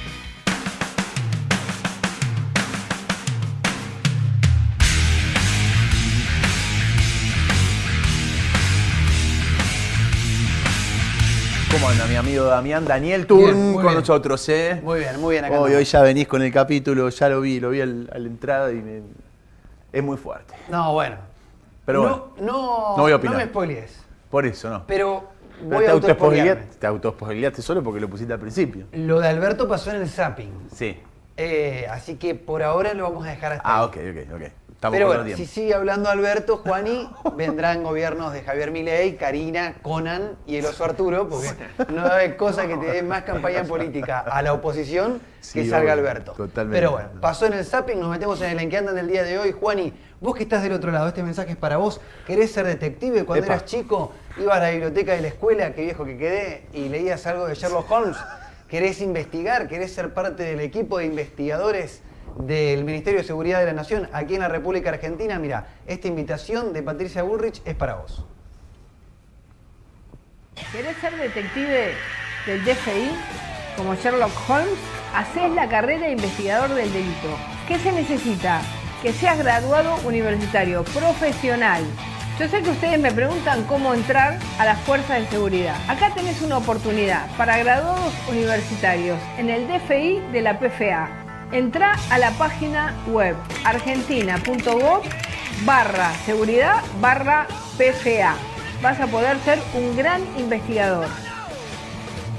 Bueno, hasta ahí el video que publicó Patricia Bullrich en sus redes sociales oficiales, también que fue publicado en las redes del Ministerio de Seguridad de la Nación, el tuit de Patricia Bullrich donde te invitaba: ¿querés ser detective? Te buscamos nueva carrera de investigador del delito para profesionales del DFI, que este es como el FBI criollo, podríamos decir, que fue creado con la gestión de Javier Milei y con Patricia Bullrich a la cabeza del Ministerio de Seguridad, y esta imagen que acompañaba la publicación en la cuenta oficial de la ministra de Seguridad, haciendo, bueno, alusión a una conocida publicación yanqui de hace varias décadas atrás, con la imagen de ¿querés ser detective? Te buscamos, y la ministra de Seguridad, Patricia Bullrich, con el dedo, bueno, cosas que van pasando en la República Argentina, y la invitación de la ministra para todo aquel que quiera ser detective.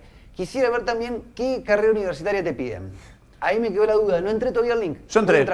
¿Sí? ¿Y qué carrera Yo universitaria entré, te piden? chusmeé, chequeé porque me llamó mucho la atención cuando he visto ese anuncio. Cualquier título terciario, hay preferencias, pero te podés postular igual, digamos. Ah, te puedes postular. Claro, por ejemplo, si sos abogado, sí, si tenés un conocimiento de leyes, si, digamos, tenés preferencia. pero con cualquier título, o sea, no excluye otros. Perfecto. Preferimos estos, no excluimos el resto. Buenísimo, perfecto. Para tener en cuenta entonces, cambiamos de tema. Periodista no está dentro, digo, por si está buscando laburo, maestro, no está metido por acá. Me imagino. Tienes una onda Sherlock Holmes. Sí. Ponemos un gorrito ahí, una pipa. La pipa también. Ojo. Bueno, ya vamos a estar ahí, Viste que el futuro puede parar cualquier cosa. Yo le voy a tirar un mail a Pato por las dudas. Tira. Mirá, nosotros investigamos, cabrón. Tenés cuidado que te van a... Tenemos no sé cuántas hojas y hojas de fojas judiciales, de decretos leídos, capaz que eso suma. Sí. Va a servir. Pero bueno, segundo capítulo del En que andan del día de hoy. Qué buen momento histórico de la Argentina para poner un impuesto al que saque dinero del cajero en efectivo, Juani. No, ¿cómo? Bien en sintonía con lo que pide la gente, en sintonía con la propuesta política más votada en las últimas elecciones. Este es un pequeño fragmento de Álvarez Agis. Lo vamos a estirar un poquito más cuando vuelva, pero presta atención a esto, la idea de meter dentro del sistema financiero a la mayor cantidad de gente posible, pero proponiendo un impuesto del 10% a aquellos que utilicen dinero en efectivo. Mirá. Yo creo que hay que cobrar un impuesto al efectivo. Sí. De manera tal de que el consumidor sea el que induzca al comercio a blanquearse. Al mismo tiempo tenés que hacer... ¿Cómo sería eso? Voy al cajero, pongo 1000 y salen 900. Bueno. Pará. Es raro. Ni Caballo se animó a tanto, boludo. Es raro. 10% tiene una... Pero aparte, pará. Aparte, está esta cuestión. La gente que labura en blanco. Vos dejá un Diego ahí en el cajero, es un montón. El que cobra trae una changa, el que cobra la jornada o la quincena. Es el más perjudicado. Y no solo eso, quizás hay trabajador en blanco que está bancarizado, que tiene billetera virtual, pero quizás alquila y el dueño del inmueble alquila una oficina, un local o una vivienda para vivir y te piden que le pagues en efectivo el alquiler. ¿Por qué pasa eso muchas veces? También le vas a echar a ese trabajador que quizás está bancarizado, pero la obligación de la otra parte es que se lo pagues en efectivo. Pero bueno, raro. Se entiende después que está la otra parte, que es para poder llevar a la gente a bancarizarla, a que utilice distintas plataformas para dejar de lado el efectivo, pero bueno, raro. Aparte el ejemplo del 10%, loco. Si poner un ejemplo, poner un ejemplo del 1%. Es un montón. No me arranqué con un ejemplo del 10%, pero bueno, cosas que pasan. Viene el cierre del año, Juan, y cambio de tema nuevo en que andan, comienzan las designaciones. Vamos a meter algunos en que andan. Vos sabés que cuando llega el cierre del año, se viene la designación. Si vos hiciste bien las cosas durante el año, te podés ganar algún tipo de carguito. Mirá lo bien que hizo las cosas Fernando Iglesias, que hace 20 años que es diputado nacional, el ex profe de vóley, Fernando Iglesias, y mirá lo que agarró. Embajador ante la Unión Europea, cargos del Ejecutivo Nacional, directamente a dedo, y Fernando Iglesias, después de estar 20 años como diputado nacional, se va a ganar esto a partir del 10 de diciembre, cuando deje su cargo como diputado nacional, justamente embajador ante la Unión Europea. Estos son los que se cobran con moneda dura, como decía un amigo. Estos son cargos en dólares o en euros, en su defecto. Hermoso kiosquito que va a agarrar Fernando Iglesias. Lo bien que habrá hecho la tarea Fernando Iglesias para que cierre en sus 20 años como diputado nacional y ahora agarra un puestito en la Unión Europea como embajador. Lindo para agarrar esto sobre el cierre de año. Y sobre el cierre de año, y hablando del capítulo de asignaciones... Fernando Iglesias, por ejemplo, si se presenta al DFI, no lo toman. Y no, porque no tiene... No tiene título universitario. Sobre pero en una embajada en la Unión Europea sí te toman. Sí, es escritor. Título universitario, dice el DFI. ¿Qué sé es yo? Profesor de... No, profesor de educación física, no es profesor de vóley. Profe de vóley. No tiene. Entonces, Fernando Iglesias no puede entrar al DFI, pero es embajador ante la Unión Europea. Pero puede meter una embajada bien copada. Destapando champán, se te designan. ¿Acordás que una avancemos. Otra designación, otra temporada de designaciones, porque se fue Gerardo Bertein, que era canciller. Sí. Pero dejó una bombita. Ajá. 80 designaciones en embajadas y consulados argentinos por el mundo. 80. Todos con suelditos, como digo. Esto se cobra en dólares o en euro. Esto se cobra en dólares o en euro. Y vas a ver la lista en la próxima imagen. No hay ninguno conocido, o por lo menos para mí no hay ninguno conocido. Pero bueno, son 80 designaciones, dejó de ser canciller, pero dejó 80 personas ubicadas. Él se fue. Él se fue. Otros 80 quedaron. Quedaron guardaditos para la próxima temporada. Como te digo, en embajada y en consulados a cobrar en dólares o en euros, una linda beca que se ganaron, así que bueno. Yo me quedé con eso de Fernando Iglesias, o sea, no puede entrar al DFI, no puede ser investigador como Sherlock Holmes, pero es una embajadaza en la Unión Europea. Bien. Atención para esta época del año con el tema de las designaciones, que van a ir apareciendo. Ahí mirando de a poquitito. Sí, se arma alguna secretaría, se arma una cosita por allá, algo por acá. Le vamos a poner la lupa para Hay que seguir el boletín oficial, entonces. Hay que seguir el boletín oficial, totalmente. Muy bien. Bueno, nos vamos. Gracias por habernos acompañado. Será hasta la semana que viene. Nos encontramos nuevamente para hacer Beñamín. Chau.